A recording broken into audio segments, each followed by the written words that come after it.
Hey, what is up, everyone? Welcome to Sunday Night CNA Weekend Recap. Justin and Josh coming to you, as always, from the Geek Cave. Ken is out on vacation. Happy early 4th of July to everyone. I hope you got some cool stuff planned. Hope you have the day off. If you don't, damn the man. Speaking of Support the empire. We're going to talk to you about something that we've wanted to talk about for the past several weeks, but we haven't because Ken's not watching it. Yeah. The Boys. Yeah, this is I'm sorry. It's the best show on television right now.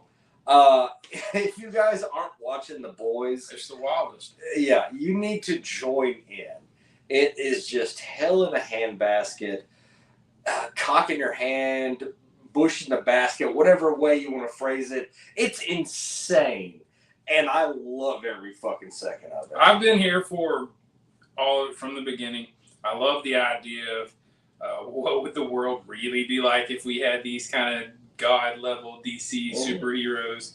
And, you know, it's mostly DC you can align it to. Yeah. And so I love it. I absolutely love it. And I love that every week they manage to make me go, what the fuck just happened? That's kind of their thing. Is they want to just not offend you, but just make you go WTF. They might offend some people. Okay, We're not easily offended, but I'm pretty sure you put the right members of the church committee in front of a hero-gasm, they're going to have a conniption. Let's just say 12 minutes into the first episode of this season, a superhero shrinks himself down to tiny size, climbs another man's urethra, and is petting the inside to make him come. But then he sneezes and explodes that man crotch up. And that's how you start the season. I should probably say spoilers, and I'm sorry for what we talk about. Yeah. It's going to get That is how the weird. show started this season. Dick explosion. Anytime you can say that phrase unironically, I think it's a good thing. Oh, no. But no, we ended last season, The Boys, realizing that who Yuri was working for was the head exploder, you know, and now Congresswoman. the Congresswoman. Now he's working Congresswoman Newman, and it starts the season. He's working for her, and she is helping police the suits with Butcher, so they're kind of have their hands shackled. Yeah. You know, Butcher is being not Butcher. He's just, you know, letting Yui call the shots. Yeah, which is really weird, and you can tell he really hates that. Yeah. So much to unpack with what's happened so far. The fact that Victoria was working with her de facto father, who was, you know, Giancarlo Esposito, running the company, running Vought, to her turning on him and flipping with Homelander, putting Homelander in control of Vought, which really sets the whole season on its direction, because now you're seeing an incompetent superhero now becoming an incompetent CEO. Yeah, and I would add deranged, because he's losing it. He's losing it, but every time you think, okay, he's lost it, he plays the perfect hand. Mm-hmm. He just keeps knowing. You know, Maeve thinks she's like, oh, I've never seen you like this, you're scared. And he's like, I'm going to harvest your eggs and have a baby, bitch. I mean, he has got him. Every time they think that they've got him, he's like, no, I am more psycho than you. Yeah, and I mean, you know, he, at one point, Starlight tried to turn the Seven against him, and it seems like she had them, and it didn't work out. Went to the wrong member of the Seven. Yeah. Went to A-Train, and A-Train got that poor boy killed, and let Homelander kind of know what's going on. Mm-hmm. You know, like I said, I don't think we can talk about everything this season. I want to talk about something that's so fucking hilarious. The Deep. Aquaman. Every Aquaman joke that's ever been made is being played out on this show. Yeah, it is. And we got a taste of it in Herogasm when they walk in and he is being filleted by an octopus. But this last week's episode and I saw it coming. He's laying in bed with his girlfriend. The bed is literally part of this aquarium system, and he says, "I need something from you." I turned to my girlfriend and said, "He wants a 3-way with the octopus." That's exactly what he wanted. I mean, that dude is.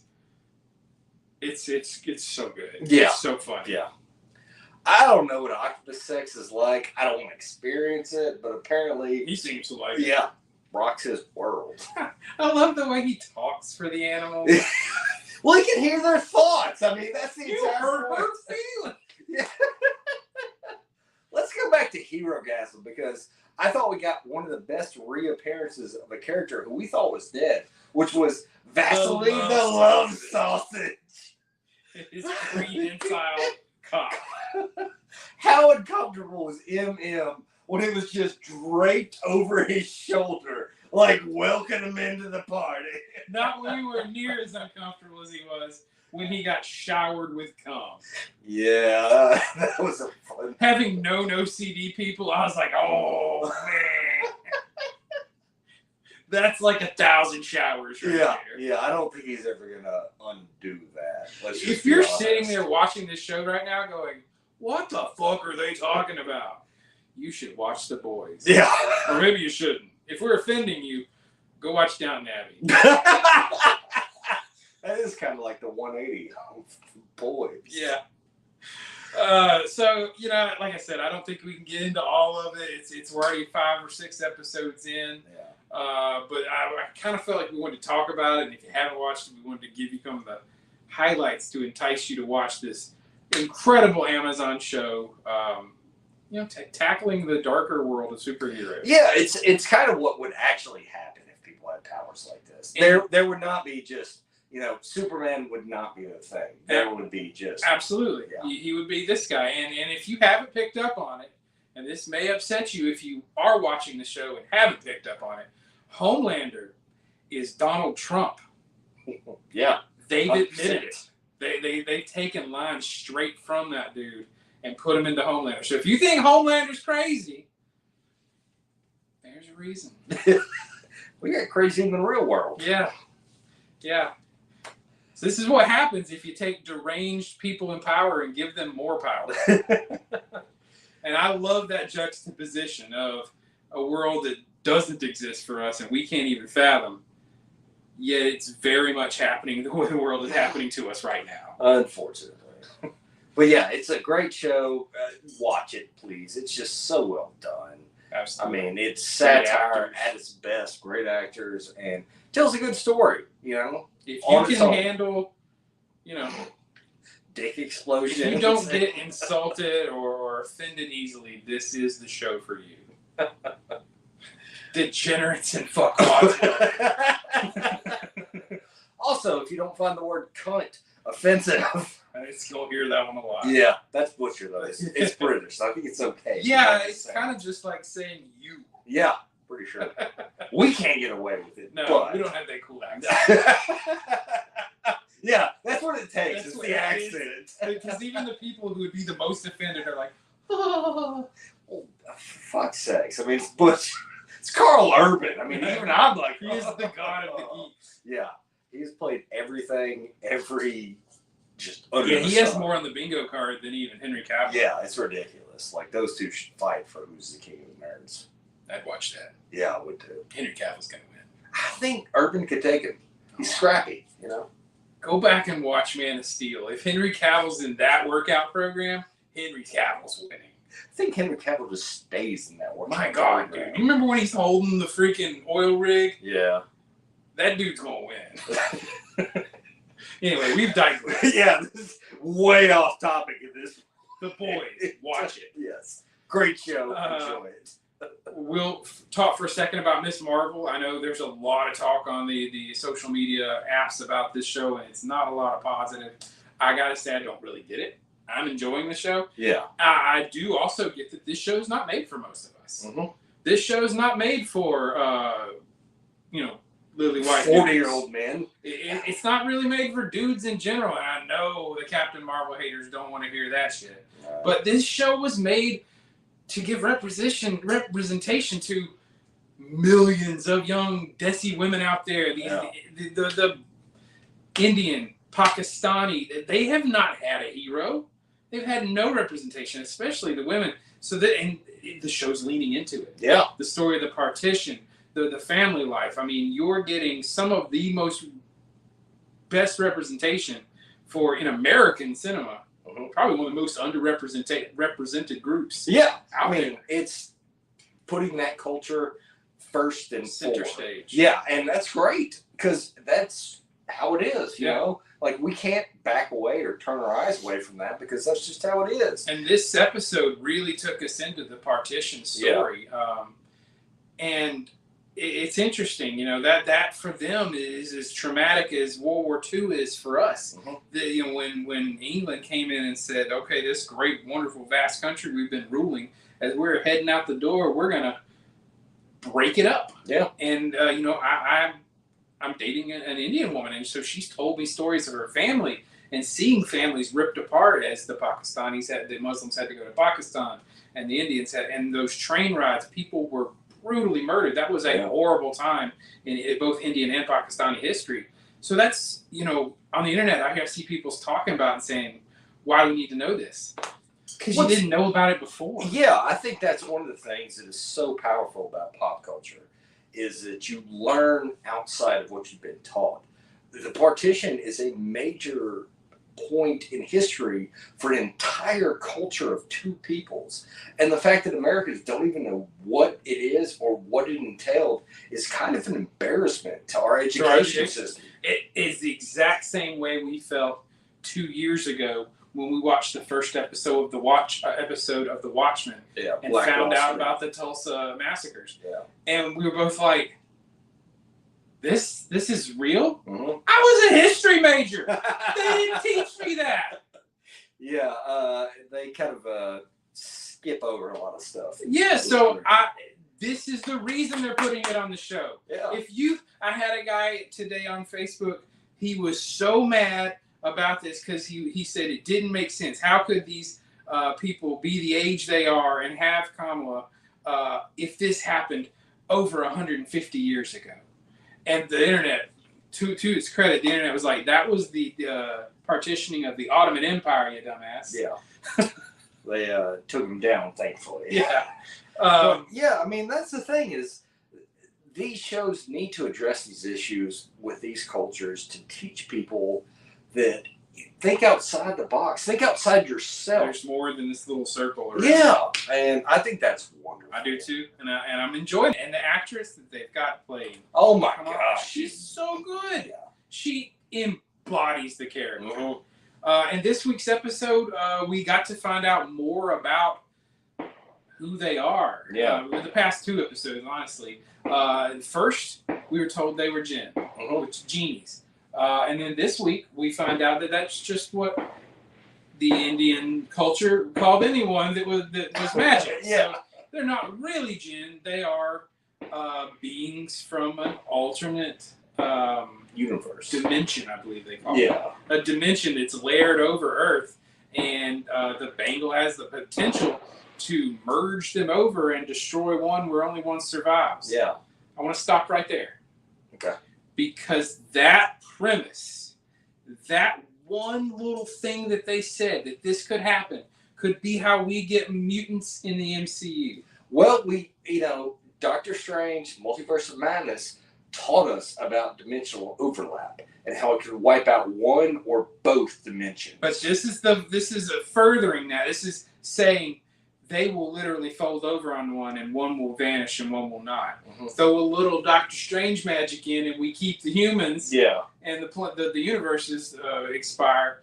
That's how you potentially fold in a population of millions of people who don't exist in the MCU right now. We'll see. I mean, that's the thing is you now have to be watching Disney shows to keep up with the MCU. Like Feige said it to begin with when they started. Like we didn't believe him at first. But at this point, Feige is God. We believe him, and I mean, man, I've been wishing for this since I was a little kid. TV shows that feed movies, movies that feed TV shows, having to pay attention to all of it. Yeah. The separation between true nerds and people that can't call themselves fans. That's what we've always wanted. like every one of us has that whiteboard in the background with strings and drawings. The thing. Oh, this feeds into the murder board, you know. It's like, you know the meme. Yeah. It's a really good episode always. It's always funny. So, anything else to cover in the episode? In what episode? The most Miss recent. Marvel. Just great action scenes. I mean, that's what I was most impressed at, is just how well done the action scenes were. Yeah, this last the fight scenes in this one, she's starting to get more comfortable with her abilities. Mhm. We're seeing more of that expansion of whatever her, Yeah. the lantern kind of powers. Yeah, a little bit. We saw him be captured, by whatever organization Yeah. is the one doing it. I can't remember the name of them, but I think they're the ones that rebuild New York or whatever. Yeah, and the introduction of the red scarves in this episode. Yeah, that's interesting. We're seeing her suit is coming together, and it's going to be representations of all these things in her culture. Yeah. The scarf we see in that final, we've seen the teaser for full costume. Mhm. That red scarf around her neck, clearly. The red dagger. Yeah, the red. So very cool. She's going to take all of who she is and put it together to come out with that costume, and presumably at the end of the season. Yeah. And it's a wonderful show. If you're not watching it, you need to be. Seriously, it's fun. That's all I can say about it. It really is. Give yourself a chance to open yourself up to a culture you're not necessarily familiar with. Yeah. Expand your world. Indeed. Only other thing I wanted to cover tonight, some rumor news came out today, I think. That some toy lines were shown off from Hasbro for the upcoming Wakanda movie, Wakanda Forever, Black Panther 2, however they're going to market it. And it confirms Namor, it seems. These are images of Namor. And then right after that, I believe Ken shared us with something that there's an actor, Huerta. I'm not familiar with him, but he apparently has learned Mayan, which kind of lends into that rumor we heard a few months ago that he wasn't going to be from Atlantis, but he was going to instead be from an ancient Mayan culture that was submerged underwater. Yeah, so it's an interesting take on that, and we got the first look at it, and honestly, the character looks good. Will he be a mutant? He is considered the first mutant in Marvel comics. Yeah. And so we don't know. Yeah. He might be Atlantean. I mean, what we're seeing here with Miss Marvel, the change, Feige will change anything. Oh, yeah. 100%. I don't think he'll be a mutant. I really don't. No, I don't think he will either. I think it'll be the equivalent of Aquaman, half Atlantean, half human. I'm almost convinced at this point they don't know how to get mutants in. It's going to be difficult. We have talked about theory after theory after theory on how they're going to bring them in. But with every show that goes away, our theories poof. Yeah, so I don't know. We know they're coming. We just don't have a fucking clue how. Disney didn't pay all that money for Fox for nothing. No. Just the Fantastic Four. I was about to say, speaking of which, there's another rumor this week. Take it away. Howard Stern apparently may have spoiled a Doctor Doom movie while he was on a hot mic after his show. Robin Summers asked him what he was doing this summer. And he said, "I've got that Doctor Doom thing going on," and that was it. And he mentioned getting coaching from Robert Downey Jr. Oddly enough, that's not what I was talking about. No, was it not? No. Okay, what? I was talking about the rumors that Disney and Marvel have been in contact with Jason Segel to be Oh, yeah. the thing Okay, in the yes. Fantastic Four. Well, still Fantastic Still Four Fantastic Four related. That the fact that these rumors are starting to come out means that Fantastic Four is going to start getting into pre-prods. Yeah.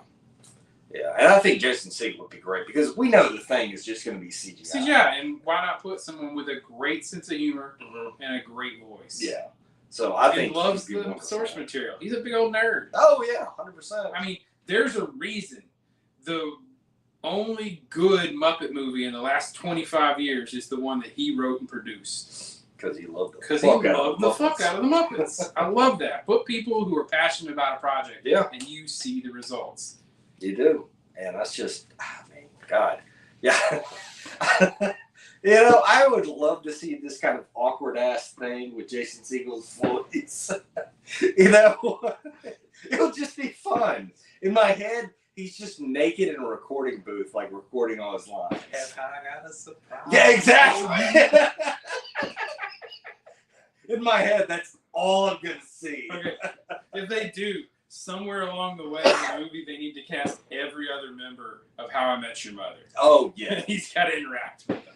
dude. Robin Scherbatsky's already in there. Right? Yeah, she's already in there. Have the thing fall down out of the sky in a city, and they're in a suit walking out of like Wall Street, and he's like, "Legend, Dairy." Party. God, I love that idea. But like, drag it out, make it like one a movie. What did it say? Yeah, there you go. Then when Hope you're paying attention, Disney. when he shows up with Shield and his Robin Scherbatsky, don't I know you? I have one of those faces. With a blue horn in the back. Yeah. All right, kids, go watch How I Met Your Mother. It's gonna fail you in the end. It's a great journey. Yeah, just don't watch the last season. It's the same rule as Game of Thrones. Yeah, pretty much. All right. I think we're done. I don't think we have anything else we can talk about. Happy 4th of July. Get out there and do something nerdy. Yeah, strap a firework to a cat and blow it up. Thor this Thursday. We're going. We're going to be there. We'll talk to you about it next week. Looking forward to it. Excelsior.